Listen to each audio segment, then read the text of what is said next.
ஈரானுக்குச் சொந்தமான தெற்கு பார்ஸ் இயற்கை எரிவாயு வயல் மீது நடத்தப்பட்ட தாக்குதலுக்கு பதிலடியாக மத்திய கிழக்கு பிராந்தியத்தில் உள்ள எரிசக்தி நிலையங்கள் மீது ஈரான் பாதுகாப்பு படைகள் தொடர் தாக்குதல்களை நடத்தியுள்ளன. உலகின் மிகப்பெரிய இயற்கை எரிவாயு வயலான ஈரானின் தெற்கு பார்ஸ் பகுதி மீது இஸ்ரேல் நடத்திய வான்வழி தாக்குதலில் அந்த எரிவாயு வயலுக்கு அருகில் பெரும் தீ விபத்து ஏற்பட்டதாக சர்வதேச ஊடகங்கள் செய்தி வெளியிட்டுள்ளன.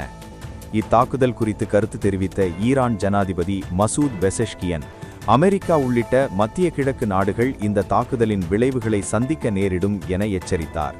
அதன்படி கத்தார் நாட்டின் ராஸ் லாஃபான் தொழில் நகரத்தின் மீது ஈரான் ஏவுகணை தாக்குதலை நடத்தியுள்ளதுடன் அங்குள்ள இயற்கை எரிவாயு உற்பத்தி நிலையம் ஒன்று சேதமடைந்துள்ளதாக தெரிவிக்கப்படுகிறது. கட்டார் மீது ஈரான் 5 ஏவுகணைகளை ஏவியுள்ளதாகவும் அவற்றில் 4 ஏவுகணைகளை கட்டார் முறியடித்த போதிலும் ஒரு ஏவுகணை ராஸ் லாஃபான் நகரில் விழுந்து வெடித்ததாக கட்டார் பாதுகாப்பு அமைச்சகம் உறுதிப்படுத்தியுள்ளது. இந்த தாக்குதலை கடுமையாக கண்டித்துள்ள கட்டார், இது தனது தேசிய பாதுகாப்புக்கும் பிராந்திய ஸ்திரத்தன்மைக்கும் நேரடி அச்சுறுத்தல் என தெரிவித்துள்ளது.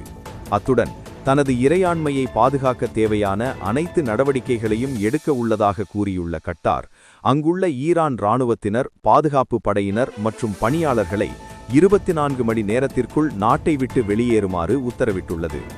இதேவேளை சவுதி அரேபியாவின் ரியாத் நகர் மீது ஏவப்பட்ட பாலிஸ்டிக் ஏவுகணை முறியடிக்கப்பட்ட போது அதன் சிதறல்கள் விழுந்ததில் 4 காயமடைந்துள்ளனர். மேலும் ஐக்கிய அரபு அமீரகத்தின் விமானப்படை தளம் மற்றும் அபுதாபி நகர் மீதும் ஈரான் தாக்குதல்களை நடத்தியுள்ள போதிலும் அவை வெற்றிகரமாக முறியடிக்கப்பட்டுள்ளன. ஈரானின் இந்த தாக்குதல்களை தொடர்ந்து இஸ்ரேலும் தனது தாக்குதல்களை தீவிரப்படுத்தியுள்ளது.